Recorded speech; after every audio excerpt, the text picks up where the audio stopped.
Hello, and welcome to ESG Talk, your go-to source for insights and advice from leaders in environment, social, and governance. I'm your host, Mandi McReynolds. Joining us today is Gihan Hyde, the CEO and founder of Communique, a London-based consultancy specializing in ESG stakeholder engagement, training, and enablement. She is a celebrated LinkedIn top voice, standing out as a leading Black ESG thought leader. We are also welcoming back one of my favorite guests from season one, Professor Rajgopal. He is a professor of accounting and auditing at Columbia Business School. He's known as an investor advocate, as he would say, and is a thought leader in the ESG space with a keen interest on how companies measure thoughtful environment, social, and governance. Well, Gihan and Professor Rajgopal, welcome to the show. We are so glad you are with us today. Same here, Andy. Thank you very much. All right, so let's jump right in with our listeners. Sustainability is a corporate imperative, and we've seen reporting requirements in the US and Europe really shape and transform business. So, business is understanding the environment of the societal risk and the opportunities ahead. I really want to dive in here because you are both experts in different ways and have a different perspective, one from research, academics, and training the next generation of business leaders, and then one who's in the field really working with companies to transform. So, as we think about this, let's dive in. What will business leaders need to be prepared to drive innovation? Gihan, I would love for you to answer that one. And then, from your perspective, Professor Rajgopal, how do we think about creating value for firms and society? So, let's kick it off. Thank you very much, Mandy, and thank you for having me. Innovation requires a mindset. It requires a different mindset than the usual mindset that leaders usually will have. Leaders are leaders because they've been selected for their analytical skills, critical skills, but they're not selected for their ability to think outside of the box, if that makes sense.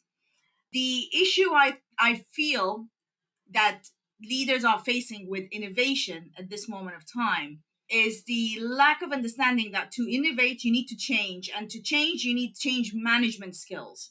Leaders are not equipped to have that. They don't know how to do that. They're very good at approving changes within an organization, but for them to drive it from the top down, they don't have that skill set. That's the first problem.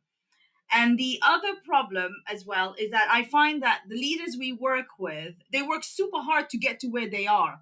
So if you're asking them to change the way they think, the way they behave, it's extremely difficult.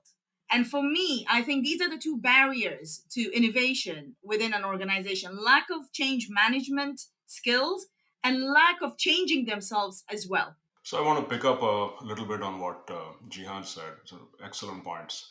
The mindset point I think is interesting, right? So back in the day, maybe even 10 years back, business schools would rarely talk about the whole ecosystem, the whole value chain, if you will, because we would start with the P&L, revenues, costs, taxes, whatever. So much has changed and probably been accelerated by COVID. We've learned to zoom out in general and think about the whole value chain. And why is this topic interesting to me, and what do we try to communicate at Columbia? I think there are three big things the sustainability movement talks about. One, the cost of natural capital is not zero.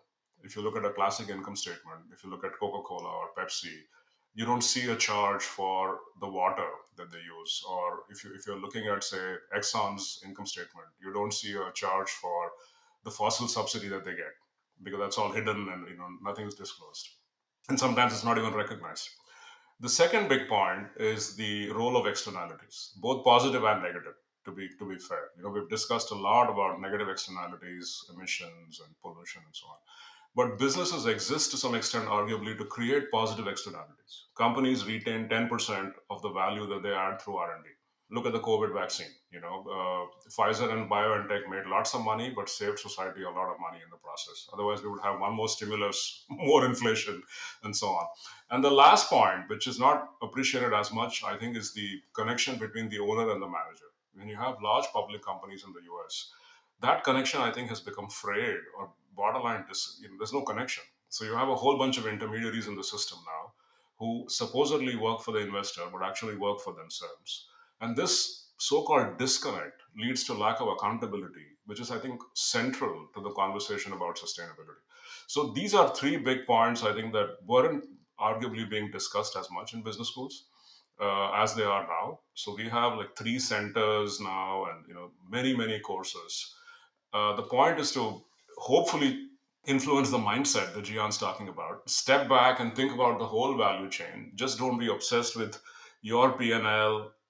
Think of sustainability as a way of adding soul to finance. Finance was missing its soul.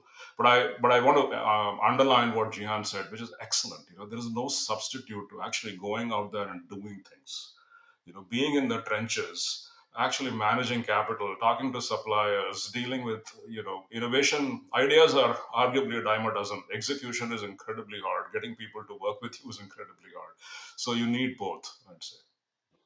I also need data as well. The data, the problem as well, that at least what we're seeing in the market, it's not the lack of data, it's what type of data to analyze. And how would you read the data that won't result in the wrong decision making and a biased decision making as well. And that in itself is a skill set. As Shiva was saying, you need to step back. You need to really have the time to step back and look at the whole of the ecosystem. That's not the case at this moment of time because people are so busy, and especially leaders are very busy managing stakeholder and shareholder priorities. And this is I think that's hindering the innovation and creating value driven work. I so appreciate how you said sustainability is about adding soul to the business side and you talking about the data being critical. As you look to the new skills leaders need, you both did a really good job articulating the problem. But let's get real practical for the leaders listening on the call here. What is one skill that you think will change the game for innovation and data-driven decision making? I would say the one skill that they need to start adopting is the learner's mindset, meaning familiarizing the strange and alienating the familiar. Look at things in a different way, question everything, have an analytical way, and this is where we use anthropology and ethnography so much in the work we do because it allows us to understand what is the social silence that our audience are actually going through that they're not telling us. And by understanding what are the norms, what are the rituals, what are the social silences, we understand what do they really want and we understand what would trigger their mindset change. So from a leadership perspective, I would love for them to take a step back and adopt a learner's mindset where they wipe out everything they know and they start fresh. I would say empathy. Because we're very good at teaching people technical skills. We are not very good at teaching people the soft skills. And in the long run, the soft skills matter the most. I mean, think about somebody like Satya Nadella. I mean, Microsoft's market cap has probably doubled, quadrupled. Has he changed things fundamentally? Well, I mean, it's the tone. We can say the same things in a different tone. And empathy is infectious. Then you attract the right kind of people to work with you. It's a force multiplier in some sense. And the other thing I want to add, I'm very troubled by teens today, obsessed with social media. Because I mean, think about think about Silicon Valley and how layoffs are being handled today. You send a mass email or you call 15 people on a Zoom call and say you're all fired.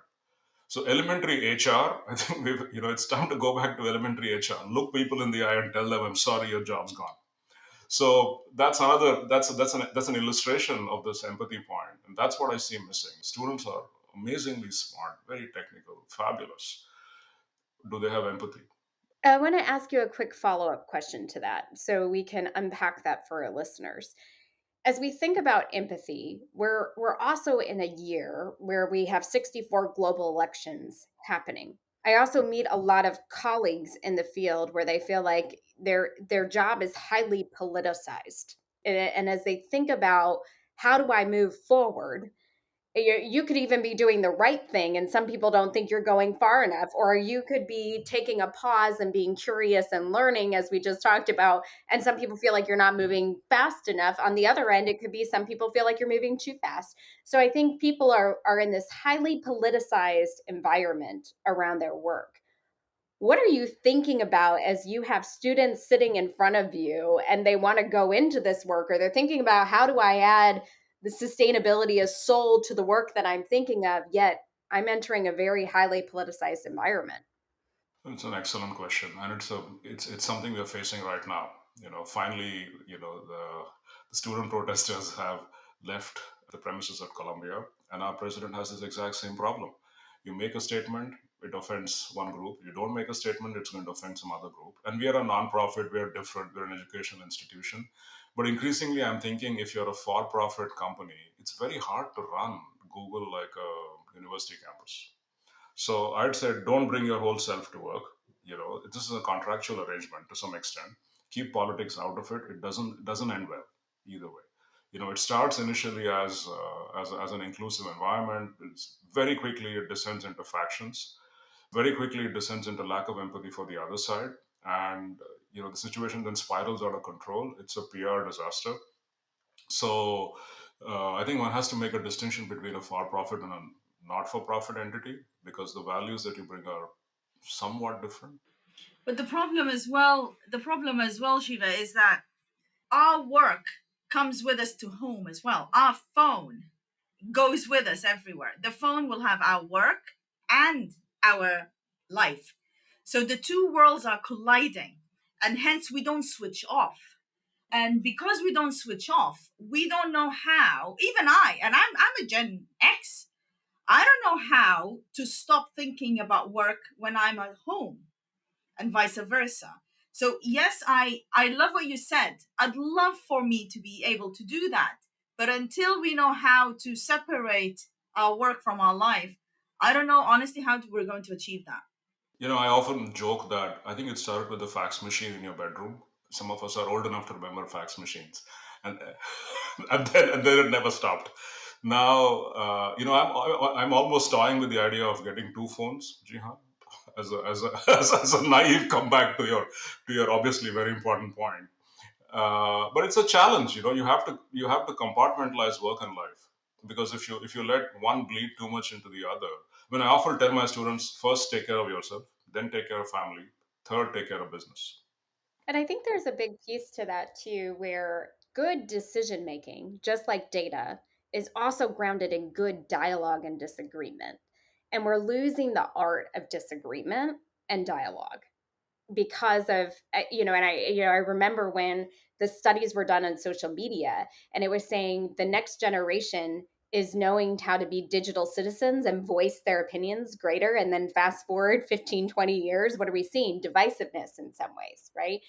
And as people enter this profession and they think about adding the soul to business, we have disagreement from what Europe thinks is right to what the US thinks is right to what Asia thinks is right. And so I think people are entering this world where not only is there disagreement internally, there's disagreement externally. And how do you move forward thoughtfully together? And so some things I share with colleagues is, don't run from that dialogue or disagreement, invite it in, take things offline, like if somebody puts something on the intranet, right? And maybe, say, thank you so much for your feedback, we value feedback, let's have a conversation, right? Like pushing the line of like, let's get to the heart together and not have this be, this like public discourse that maybe isn't the appropriate venue for it. So I think there's this fine art, but we're also seeing that on the social media side as companies maybe put something out, or being politically attacked in different states, regions, and countries. So it is an interesting skill to think about empathy, thinking about yourself and self-care, and then thinking about how they move forward in this new world. I want to ask this question, as we think about some of the mistakes, right? So nobody has done this work absolutely perfectly. I think progress is possible, and we're all learning as we go and learning from one another. Jihan, I wonder if you could tell us a little bit more about what are some of the biggest mistakes you've seen companies make in conveying their sustainability initiative? And how can we all learn from that to be better? I'll walk you through three mistakes that I'm seeing at the moment in the business world and why we get called in to help them, because they've identified that it is a mistake and it's costing them not only from a monetary point of view, but also from reputational damage as well. The first mistake is not engaging your stakeholders from the beginning. And by stakeholders, I mean your suppliers, your employees, your community, your shareholders from the beginning with your sustainability commitments or sustainability roadmap. Normally, what happens in the business world is that the big guys up there, they will decide what they want to achieve, and then they will just tell us, the rest of the world, what have they decided upon. But there is no involvement from the beginning. They didn't actually come and talk to the suppliers. Okay, we're thinking about reducing our carbon by 20% in 5 years. What do you guys think? What do you think you need from us so we can all go together in the same path? They don't go to the employees and say, we're thinking about doing so. Do you have any ideas of initiatives that we can embed? Or when it comes to community, we're thinking about reducing our carbon. What do you guys think when it comes to initiatives in the community? How can you play a role in helping us? They don't do that because they're so scared of doing so. Because frankly speaking, they don't want to open that box. The second mistake that they do is the lack of transparency in what they're doing. So I'll give you an example. The majority of our clients are struggling with greenwashing because they're so worried to disclose what they're doing in case they get attacked. But what they don't realize is that if they don't disclose their D&I initiatives, their community initiatives, or their carbon reduction initiatives, they're already alienating all of their stakeholders, including the new talent who want to work for you, but they won't work with you if they don't know how you're impacting the planet on people, including the employees who are very, very passionate about it, but they don't know anything about it because you're not telling them about it. So that's the second mistake. The third mistake I'm seeing is the majority of organizations go on the sustainability path for three reasons. Either they're being pressured by the regulations, or by the investors, or by the consumers. These are the main pressures. So because they're being pressured, they only focus on the quick wins. They don't focus on the long term impact. So they will say, oh gosh, the CSRD is coming towards us. Gosh, we don't know what to do with this. So we're just going to go focus right now and start with 1, 2, 3 very quickly to just shut people up for now. And I think these are the three mistakes that corporations are currently going through. So if I may, so the two big points I think she was making was it's not proactive, it's reactive. And I just want to add to that, unless sustainability is embedded into strategy in a careful, conscious manner, it'll end up as greenwashing, one way or the other. It'll be a bunch of tiny initiatives here and there. It doesn't fit into some cohesive whole. It's meant to address or appease this interest group versus that interest group, and by and large, you'll get found out. So that's the mistake I see from a strategic standpoint. And very few companies manage to integrate strategy with sustainability. They're working in silos as well, I think. If you notice, the majority of the sustainability chiefs, they are hired to only focus on the environmental side. Very rare do the sustainability chiefs have an eye on the DNI and the social aspect or the governance or even a say in it. And for me, that is the biggest mistakes because the E doesn't exist without the S and the S doesn't exist without the G. We've talked quite a bit about the need in leaders to see this work through. But since we have two educators with us, let's shift gears for a minute and talk about those on the ground doing the work and even the next generation entering the workforce. How should we be thinking about training the next set of leaders in context of sustainability? So, in my experience, this is probably the most multidisciplinary job you'll ever have. To be effective, You need to know law, you need to know economics, you need to know accounting, you need to know measurement, you need to know people, you need to know some climate science. So you have to be the ultimate cultural translator among all these entities. And we are not even close. So, arguably the MBA was designed to be something like this, but that was a response to the industrial age. So you almost need to re evolve the MBA. When I realized there was something called ESG, I didn't really understand what it was, but I also didn't know where to start either. And because, and I love what Shiva was saying, it's almost a school within a school. I had to go and navigate by myself. But that's not the case for the young generations. The young generations are still confused. They don't know where to start, where to go. The way I see training, and this is what we offer all the time, is get a general training in place first. Get trained in one module that will give you almost a horizon picture of what sustainability really means. The talent pool is lacking, not because people are unwilling to study it, they just don't know about it. So, for example, if we look at the ethnic minority students or we look at the ethnic minority founders, it's not like they don't really care about people and planet.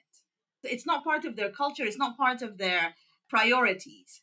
So I think for organizations to attract the right talent and to upskill them so that they help them in their net zero journey or sustainability journey, they need to create their own educational system and enforce it on all of the new talent to go through it, to develop these skill sets. But if organizations are going to wait for people to be upskilled, they're going to have to wait a long time, because without awareness and without funding, because it's expensive as well, it's not something that comes naturally as part of your curriculum. And Shiva will, I would love to hear your thoughts. Not all of the universities are offering sustainability as part of their curriculum, or it's either an elective, which I choose to take or I don't, or there isn't any. So to overcome that, corporations need to start either funding these educational institutes to incorporate it within their curriculum, or they start their own academy. Yeah, I mean, I want to pick up on what both of you said. There is certainly an accountant shortage in the US, and it's partly because of money. In my time, the least paid graduate in a business school used to be the marketing person. Now it's the accountant. And it's partly because the audit firms, have either changed their business model, so they hire more people in analytics and information systems, which in turn means enough people don't go into accounting. And I often argue that sustainability can be the savior of the accounting profession, both in terms of integrating values and value. Consulting usually pays much better than traditional statutory audit. There's an element of compliance there as well, which accounting students take to quite naturally. And to go back to what Jihan said, have universities realized this? I don't think they have. We're still pretty much doing what we used to do 30 years back, 40 years back, teach people the tax code. Tax never goes out of fashion, by the way. Tax is great.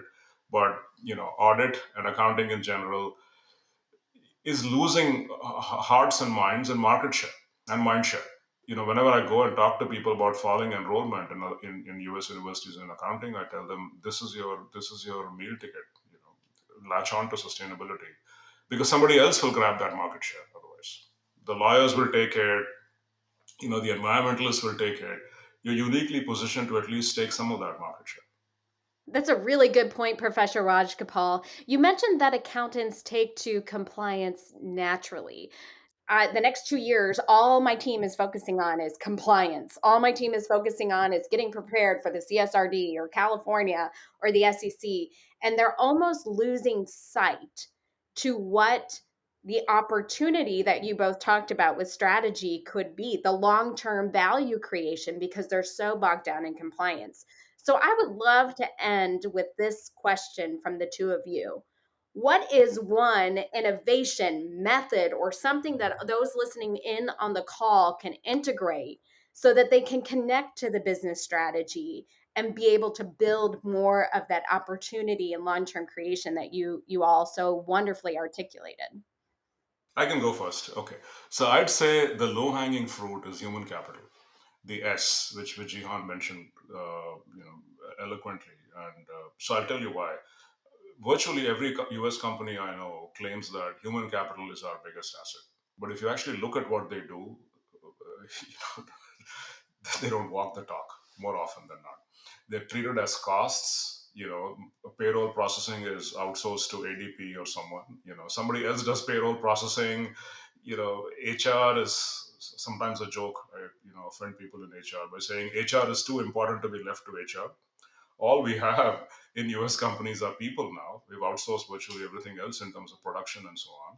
So I'll give you a couple of quick anecdotes on where I think the opportunity is immense. So, for instance, if you're a trader and you keep selling securities that go up in value eventually, somebody is eventually going to find out that you're a bad trader, right? I mean, you keep, how come you keep selling stock and then it goes up in value? Yet we do this routinely in HR. So many of our great stars leave and they get 15, 20, 30, 40% more in terms of compensation later. So if you import some of that discipline in how you manage a trade book to people, and if you really think that they are assets, you'd actually track what they do, you track what happens to them afterwards, you talk about a portfolio of talent. People say all the right words, but I think the information systems, going back to Jihan's point from before, are not even set up to think about human capital as an asset. Itself a cultural problem because your systems reflect the values you have. You collect the data that you want based on some kind of values and or strategy. So if there's one thing people could do, I think it's the proverbial $20 bill that the Chicago school claims doesn't, you don't encounter that on a street. It's human capital. And for me, it would be technology. Don't be scared of technology. There is a technology right now out there where it provides unconscious bias when you're recruiting. There is a technology out there that provides streamlining your data gathering for your ESG reporting. There is a technology out there that provides you with calculating your, and I see this because I mentor startups, technology startups, as part of the Accenture Innovation Lab. So the technology is there, but the problem is people, again, which goes back to my first answer. The leaders are very scared of change. They don't have the mindset and the openness to understand technology is their ally. And I love what you said, Chief, about the human capital, because without human capital, you're not able to deploy the technology. So my answer would be definitely technology. I love where you both went and closed us out to be thoughtful and mindful as we think about sustainability as the soul, adding the soul to the business process and the business strategy, and using data, using innovation to drive our work forward. This was a delightful conversation colliding the academic and the research and the world of students with the practitioners on the ground doing consultative work with companies to ultimately add long-term value. So thank you both for just a fun, fast-paced conversation today. Thank you, Mandy and Jihan. Thank you. Thank you for joining us for this episode of ESG Talk, brought to you by Workiva, the world's only unified platform for financial reporting, ESG, audit, and risk. If you'd like to learn more about Professor Rajgopal's ESG research, please listen to a fabulous episode from Season 1, Defending, Critiquing, and Moving Forward in ESG. In the meantime, if you've enjoyed this episode, please rate or review us on Apple Podcasts and subscribe to see future episodes on Apple, Spotify, or YouTube. We'll talk soon.